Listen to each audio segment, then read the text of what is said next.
29장. 그 후 야곱은 여행을 계속해서 동방 사람들의 땅에 도착했습니다. 야곱이 보니 들에 우물이 있었습니다. 그리고 그 우물 곁에는 양떼 세 무리가 엎드려 있었습니다. 이곳에서 양치기들이 양들에게 물을 먹이는데 그 우물의 입구에는 커다란 돌이 놓여 있었습니다. 양치기들은 양떼가 다 모이면 우물 입구에 있는 그 돌을 치우고 양떼들에게 물을 먹인 다음 다시 그 돌을 우물 입구에 덮어놓곤 했습니다. 야곱이 그들에게 물었습니다. 내 형제들이여, 여러분은 어디에서 왔습니까? 그들이 대답했습니다. 하란에서 왔습니다. 야곱이 그들에게 말했습니다. 그러면 나홀의 손자 라반을 아십니까? 그들이 대답했습니다. 네, 압니다. 그러자 야곱이 다시 물었습니다. 그분이 잘 계십니까? 그들이 대답했습니다. 예, 그렇습니다. 저기 라반의 딸 라헬이 양을 몰고 오는군요. 야곱이 말했습니다. 그런데 아직 한낮이라 짐승들을 모아드릴 때가 아니지 않습니까? 양들에게 물을 먹이고 가서 풀을 뜯게 하시지요. 그들이 대답했습니다. 우리는 그렇게 할 수 없습니다. 양떼가 다 모이고 우물 입구에서 돌을 치울 때까지 우리는 양들에게 물을 먹일 수가 없습니다. 야곱이 아직 그들과 말하고 있을 때 라헬이 자기 아버지의 양들을 몰고 왔습니다. 라헬도 양치기였습니다. 야곱이 자기 어머니의 오빠 라반의 딸 라헬을 보고 또 자기 어머니의 오빠 라반의 양들을 보자마자 우물로 나아가서 우물 입구에서 돌을 치우고 자기 어머니의 오빠 라반의 양들에게 물을 먹였습니다. 야곱은 라헬에게 입을 맞추고 소리 높여 울었습니다. 야곱은 자기가 라헬의 아버지의 친척이며 자신은 리브가의 아들임을 밝혔습니다. 그러자 라헬이 달려가 아버지에게 이 사실을 알렸습니다. 라반은 자기 여동생의 아들 야곱의 소식을 듣자 달려나와 야곱을 맞이했습니다. 라반은 야곱을 껴안고 입을 맞추고는 자기 집으로 데려갔습니다. 야곱은 그동안의 일들을 모두 다 라반에게 말했습니다. 라반이 그에게 말했습니다. 정말로 너는 내 혈육이구나. 야곱이 라반의 집에서 그와 함께 한 달 동안 머물렀습니다. 그때 라반이 야곱에게 말했습니다. 내가 비록 내 친척이기는 해도 삭없이 일해서야 되겠느냐.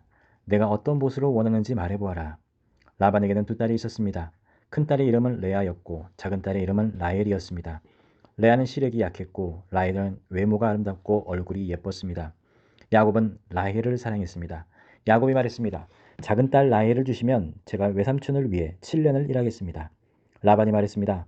내가 그 아이를 다른 사람에게 주는 것보다 내게 주는 게 낫겠다.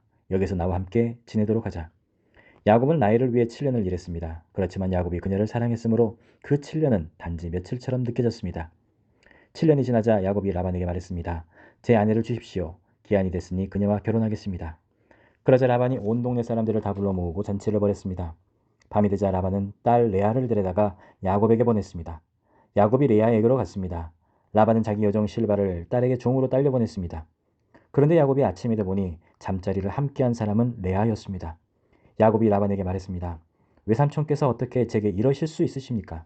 제가 라헬 때문에 이래드린 것 아닙니까? 왜 저를 속이셨습니까? 라반이 대답했습니다. 우리 고장에서는 큰 딸보다 작은 딸을 먼저 시집 보내는 법이 없다. 이 아이를 위해 일주일을 채워라. 그 후에 우리가 작은 딸도 주겠다. 대신 7년을 더 일하여라. 그래서 야곱이 그렇게 일주일을 채우자 라반이 자기 딸 라헬을 그에게 아내로 주었습니다. 그리고 자기 여종 빌하를 딸 라헬의 종으로 딸려보냈습니다. 그렇게 해서 야곱이 라헬과도 결혼했습니다. 야곱은 레아보다 라헬을 더 사랑했습니다. 그가 라반을 위해 다시 7년을 더 일했습니다. 여호와께서는 레아가 사랑받지 못하는 것을 보시고 그녀의 태를 열어주셨습니다. 그러나 라헬은 아이를 갖지 못했습니다. 레아가 임신의 아들을 낳고 여호와께서 내 비참함을 보셨구나. 이제 내 남편이 나를 사랑할 것이다 하면서 그 이름을 르우벤이라고 지었습니다. 그녀가 다시 임신의 아들을 낳고 여호와께서 내가 사랑받지 못하는 것을 들으시고 이 아이를 내게 주셨구나 하면서 그 이름을 시므온이라고 지었습니다. 그녀가 다시 임신의 아들을 낳고 내가 내 남편의 아들을 셋이나 낳았으니 이제 드디어 그가 내게 애착을 갖겠지 하면서 그 이름을 레위라고 지었습니다. 그녀가 다시 임신의 아들을 낳고 이번에야말로 내가 여호와를 찬양할 것이다 하면서 그 이름을 유다라고 지었습니다. 그러고 나서 레아의 출산이 멈추었습니다. 아멘. 30장. 라헬은 자기가 야곱에게 아이를 낳아주지 못하자 자기 언니를 질투했습니다. 그녀가 야곱에게 말했습니다. 저도 자식을 낳게 해주세요. 그렇지 않으면 죽어버릴 거예요. 야곱은 화가 나서 그녀에게 말했습니다. 내가 하나님을 대신하겠소? 하나님께서 당신의 태를 닫으셔서 아기를 갖지 못하게 하시는데 어쩌란 말이오? 라헬이 말했습니다. 여기 내 여종 빌하가 있으니 그녀와 잠자리를 같이 하세요. 빌하가 자식을 낳아 제게 안겨주면 저도 그녀를 통해 자식을 얻을 수 있을 거예요. 라헬이 야곱에게 자기 여종 빌하를 아내로 주자 야곱이 그녀와 잠자리를 함께 했습니다. 빌하가 임신해 야곱에게 아들을 낳아주었습니다. 라헬이 말했습니다. 하나님께서 나를 변호하시고 내 목소리를 들으셔서 내게 아들을 주셨구나 하고 그 이름을 단이라고 지었습니다. 라헬의 종 비라가 다시 임신해 야곱에게 아들을 낳아주었습니다. 라헬이 말했습니다. 내가 큰언니와 큰 싸움을 싸워서 이겼다 하고 그 이름을 납달리라고 지었습니다. 레아는 자기의 출산이 멈춘 것을 알고 자기 여종 실바를 야곱에게 아내로 주었습니다. 레아의 여종 실바가 야곱에게 아들을 낳아주었습니다. 레아가 말했습니다. 내가 복을 받았도다 하고 그 이름을 가시라고 지었습니다. 레아의 종 실바가 야곱에게 다시 아들을 낳아주었습니다. 레아가 말했습니다. 나는 행복하도다. 여자들이 나를 복되다 할 것이다 하고 그 이름을 아셀이라고 지었습니다. 밀을 추수할 때 르우벤이 들에 나갔다가 자기 나무를 발견했습니다. 자기 어머니 레아에게 갖다 주자 라헬이 레아에게 말했습니다. 언니 아들이 갖다 준 자기 나무를 조금 나눠줘요. 레아가 라헬에게 말했습니다. 내가 내 남편을 빼앗아 간 것도 모자라서 이젠 내 아들이 가져온 자기 나무까지 빼앗아 가려고 하니? 라헬이 레아에게 대답했습니다. 언니 아들이 가져온 자기 나무를 제게 주면 그 대가로 오늘 밤에는 남편이 언니와 잠자리를 같이 하게 될 거예요. 야곱이 저녁이 돼 들에서 돌아오자 레아가 그를 맞으러 나가서 말했습니다. 당신은 오늘 저의 침소에 드셔야 해요. 제 아들이 가져온 자기 나무로 제가 당신을 샀습니다. 야곱은 그날 밤 레아와 함께 잠자리를 했습니다. 하나님께서 레아의 기도를 들으셔서 레아가 임신했습니다. 그녀는 야곱에게 5번째로 아들을 낳아주었습니다. 레아가 말했습니다. 내가 내 여종을 내 남편에게 주었더니 하나님께서 내게 갚아주셨구나 하고 그 이름을 이사갈이라고 지었습니다. 레아가 다시 임신해 야곱에게 6번째로 아들을 낳아주었습니다. 레아가 말했습니다. 하나님께서 내게 좋은 선물을 주셨구나. 내가 내 남편에게 6번째로 아들을 낳았으니 이번에는 내 남편이 나를 존중해 줄 것이다 하고 그 이름을 스불론이라고 지었습니다. 그리고 얼마 후 레아는 딸을 낳고 그 이름을 디나라고 지었습니다. 그때 하나님께서 라헬을 기억하셨습니다. 하나님께서 라헬의 기도를 들으시고 그녀의 태를 열어주셨습니다. 라헬이 임신해 아들을 낳고 말했습니다. 하나님께서 내 수치를 걷어가셨다. 그녀는 여호와께서 내게 아들을 하나 더 주시기를 바랍니다 라고 말하면서 그의 이름을 요셉이라고 지었습니다. 라헬이 요셉을 낳은 후 야곱이 라반에게 말했습니다. 이제 저를 보내주십시오. 제가 제 집과 제 고향으로 돌아갔으면 합니다. 제게 제 아내들과 자식들을 주십시오. 제가 그들을 위해 외삼촌을 섬겼습니다. 이제 저는 그만 떠나야겠습니다. 외삼촌은 제가 외삼촌을 위해서 얼마나 일했는지 아십니다. 라반이 야곱에게 말했습니다. 내게 호의를 베풀어 제발 여기 머물러 있어라.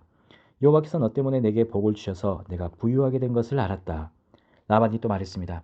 내가 받고자 하는 품삯을 말하면 내가 주겠다. 야곱이 라반에게 말했습니다. 제가 외삼촌을 위해 어떻게 일했는지, 외삼촌의 가축들을 제가 어떻게 돌보았는지 외삼촌은 아실 것입니다. 제가 오기 전에는 외삼촌께서 가진 것이 조금밖에 없었는데 저 때문에 여호와께서 외삼촌에게 복을 주셔서 외삼촌께서 크게 번창했습니다.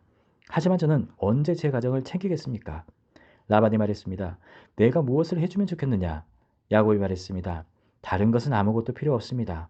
다만 외삼촌께서 이것만 해주신다면 제가 계속 외삼촌의 양들을 치고 돌보겠습니다. 제가 오늘 외삼촌의 가축 사이로 돌아다니면서 얼룩이나 점이 있는 양과 검은 양과 얼룩이나 점이 있는 염소를 다 골라낼 테니 그것들을 제 품삯으로 주십시오. 나중에 외삼촌께서 제게 품삯으로 주신 것들을 조사하실 때 제가 얼마나 정직했는지 드러날 것입니다. 얼룩이나 점이 없는 염소나 검지 않은 양이 있다면 다 제가 훔친 것이 될 것입니다. 라반이 말했습니다. 좋다. 내가 말한 대로 하자. 바로 그날 라반은 얼룩이나 점이 있는 순염소와 흰색 바탕에 얼룩이나 점이 있는 암염소들과 검은 양들을 모두 가려내고 자기 아들들에게 그 짐승들을 맡겨 돌보게 했습니다. 라반은 야곱이 있는 데서 3일 정도 걸리는 거리를 두었습니다. 야곱은 남아서 라반이 남겨놓은 양들을 쳤습니다. 야곱은 미루나무와 살구나무와 플라타너스 나무의 싱싱한 가지들을 꺾어다가 껍질을 벗겨 나뭇가지에 하얀 속살이 보이도록 흰 줄무늬를 만들었습니다. 야곱은 그 껍질 벗긴 나뭇가지들을 가축대가 물을 먹으러 올 때 볼 수 있도록 개천의 물구유 속에 세워두었습니다. 가축대가 물을 먹으러 왔다가 새끼를 베게 했는데 그 나뭇가지 앞에서 새끼를 베면 가축대는 줄무늬나 얼룩무늬나 점 있는 새끼를 낳았습니다. 야곱은 새끼들을 따로 떼어놓고 줄무늬가 있거나 검은 것들을 라반의 가축대와 떼어 놓았습니다. 이렇게 야곱은 자기 가축대를 라반의 가축대와 섞이지 않게 따로 두었습니다. 야곱은 튼튼한 가축들이 새끼를 벨 때는 그 나뭇가지들을 그 가축들이 보도록 개천의 물구유 속에 두고 그 앞에서 새끼를 베도록 했습니다. 그러나 약한 가축들이면 그 나뭇가지들을 앞에 두지 않았습니다. 그렇게 해서 약한 것들은 라반의 것이 되고 튼튼한 것들은 야곱의 것이 됐습니다. 이런 식으로 해서 야곱은 점점 더 번창하게 됐습니다. 많은 가축대뿐 아니라 남종들과 여종들과 낙타들과 나귀들을 많이 갖게 됐습니다. 아멘.